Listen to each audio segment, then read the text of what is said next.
Hello friends, IAS UPSC exam और विभिन्न state level के पीएससी और पीसीएस एग्जाम्स के लिए ये मेरी आपको द हिंदू को हिंदी में आम भाषा में समझाने की वीडियो सीरीज है। आज की डेट है 16 सितंबर 2016, 16 सितंबर 2016। एडिटोरियल आया है ecology watch, when the river weeps, नदी कब रोती है।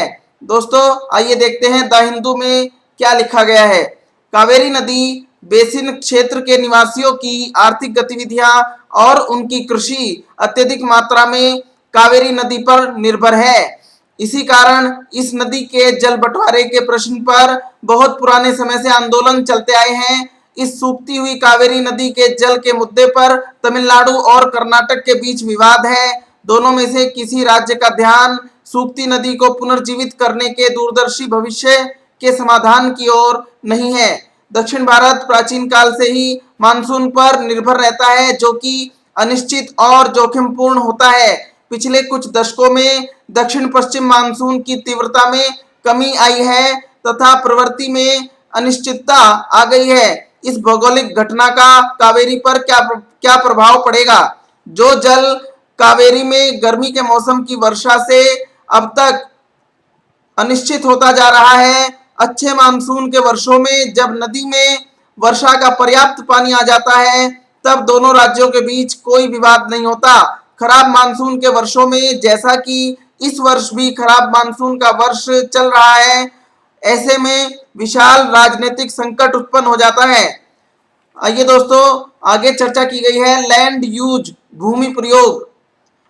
कावेरी नदी के उपजाऊ बेसिन में वन, कृषि तथा उद्योग तीनों प्राचीन समय में सरलता पूर्वक सह अस्तित्व में विद्यमान थे, परंतु अब तीनों पर खतरा मंडरा रहा है। हमें क्षेत्रीय स्तर पर भूमि उपयोग पर ध्यान देने की आवश्यकता है।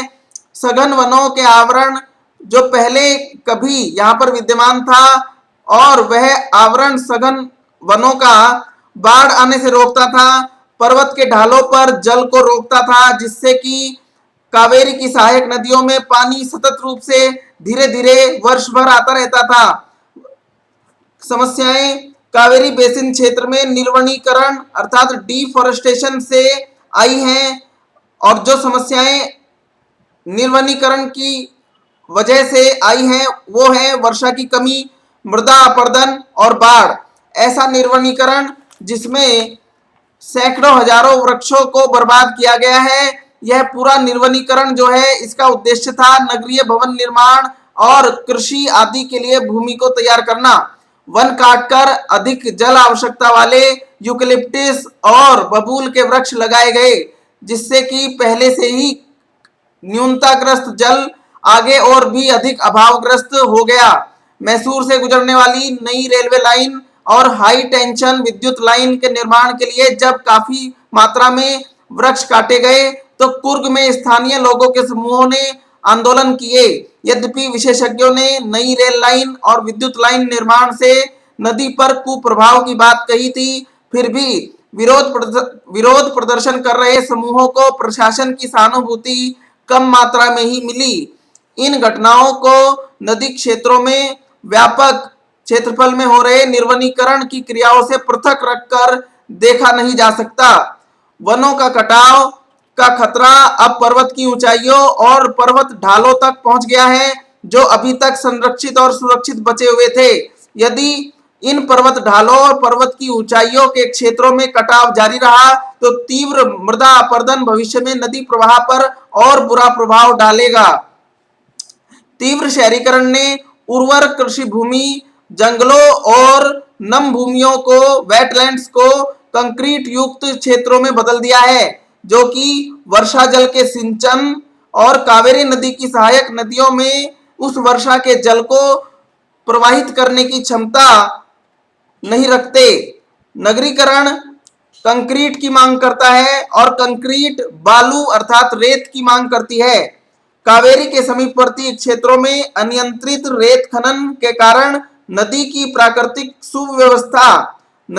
प्राकृतिक सुव्यवस्था का संतुलन और स्थलाकृति टोपोग्राफी बिगड़ी है, क्योंकि नदी तटों से रेत खनन के कारण नदी की चौड़ाई बढ़ी है और जिससे नदी प्रवाह का पैटर्न परिवर्तित हो गया है। कृषकों और पर्यावरणविदों की ओर से विभिन्न चेतावनियों के बाद भी वन कटाव जारी है। यद्यपि कोर्ट ने भी कई बार हस्तक्षेप किया है। विकास के नाम पर नदी को नुकसान पहुंचाने की गतिविधियां निर्बाध रूप से जारी हैं। आश्चर्य की बात नहीं है कि वे कुएं जो खेतों को सींच रहे थे, ऐसे कुएं भी सूखते जा रहे हैं। निराश कृषक खेती का पेशा छोड़ रहे हैं और अपने खेत को रेत खनन के ठेकेदारों को रेत एकत्रीकरण के गोदाम के रूप में किराए पर दे रहे हैं और इस प्रकार कृषक अपने स्वयं के विनाश की जटिलताओं को पैदा करने की मजबूरी से ग्रस्त हो गए हैं। नदी मार्ग में अधिक बांधों से नदी प्रवाह पर प्रतिकूल प्रभाव पड़ता है। बांधों में गाद के जमाव की स्थिति खतरनाक स्तर पर पहुंच गई है। कावेरी के निकटवर्ती उद्योग धंधे भारी मात्रा में प्रदूषित जल कावेरी में प्रवाहित कर देते हैं और ऐसा जल न तो कृषकों के लिए उपयोगी रहता है और न ही कृषि भूमि को किसी प्रकार से फायदा पहुंचा सकता है। यद्यपि ऐसा प्रदूषित जल कृषि भूमि को स्थायी रूप से नष्ट कर देता है, बोने की क्षमता से रहित कर देता है। कावेरी की सहायक नदी नोयल के तटों पर कई किलोमीटर तक कोई कृषि कार्य नहीं हो पाता क्योंकि कृषि भूमि की हानि कथित तौर पर तिरुप्पुर टेक्सटाइल इंडस्ट्री द्वारा की जा चुकी है। जहरीला गाद जो कि औद्योगिक स्रावों उद्योग धंधों से निकलने वाले जल प्रवाह से नदी के बेड पर बन जाता है, नदी के प्रवाह मार्ग पर बन जाता है। जहरीला गाद जम जाता है नदी के प्रवाह मार्ग पर, जिससे नदी की क्षमता कुप्रभावित होती है। अनेक गहन विचार विमर्शों के बाद भी नदी तंत्रों को गाद रहित बनाने के लिए सरकारी वित्त व्यवस्था की भारी कमी सुस्पष्ट हुई है। दोस्तों, अगला हेडिंग बनाया गया है कृषि पैटर्न में बदलाव। कृषि और कृषि प्रारूपों में व्यापक बदलाव ने समस्या को और अधिक विकट बनाया है। कावेरी क्षेत्र पहले कभी मोटे अनाज, जौ और बाजरा के उत्पादन का क्षेत्र होता था। वहां पर अब अधिक उपज देने वाली धान की फसल और गन्ने की फसल बोई जा रही है, जो दोनों ही अर्थात धान तथा गन्ना दोनों ही अधिक जल उपयोग करने वाली फसलें हैं। इस कारण कृषि तंत्र के पुनर्संगठित किए जाने की आवश्यकता है क्योंकि अधिक जल वाली फसलें दक्षिण पश्चिम मानसून पर अत्यधिक निर्भर होती हैं। कर्नाटक और तमिलनाडु की सरकारें अधिक जल प्रबंधन युक्त दूरदर्शी कृषि रणनीति निर्माण के लिए क्या योजना बना रही हैं, इस बात पर चर्चा केवल नाम मात्र की ही हुई होगी। समस्या समाधान के लिए उस बड़े कृषक समुदाय से संवाद स्थापित करना होगा जो कि समस्या के मूल से, समस्या की जड़ से भली भांति परिचित है। कृषकों को राज्य की सहायता से वैकल्पिक कृषि बुआई रणनीतियों पर मार्गदर्शन दिया जाना आवश्यक है और इस पर विचार होना चाहिए कि क्या कावेरी क्षेत्र में मोटा अनाज मिलेट यानी कि जौ और बाजरा के उत्पादन का युग वापस लाया जाए, जो कि कम जल में पैदा होकर उन्नत पोषण स्तर प्रदान करती हैं। दोनों फसलें यानी जौ और बाजरे का पोषण स्तर वो काफी बेहतर है कम जल उपयोग करने के बावजूद भी। दूसरा विकल्प है बहुफसली सब्जियों की खेती कराना। तीसरा विकल्प है धान की ऐसी नस्लों को वैज्ञानिकों के माध्यम से विकसित कराया जाना जो कम जल प्रयोग करती हों। जबकि कर्नाटक व तमिलनाडु सूखे के वर्षों में जल वितरण के क्रियान्वित किए जाने योग्य समाधान को खोजने में व्यस्त हैं। दीवार पर लिखी हुई इबारत स्पष्ट है, जैसे जैसे जलवायु परिवर्तन के गहन प्रभाव सम्मुख आएंगे, सूखे के वर्ष और संघर्ष के वर्ष दोनों बढ़ेंगे। आवश्यक है कि पूरे बेसिन क्षेत्र को समग्रता के साथ दूरदर्शिता रखकर समाधान पर विचार किया जाए।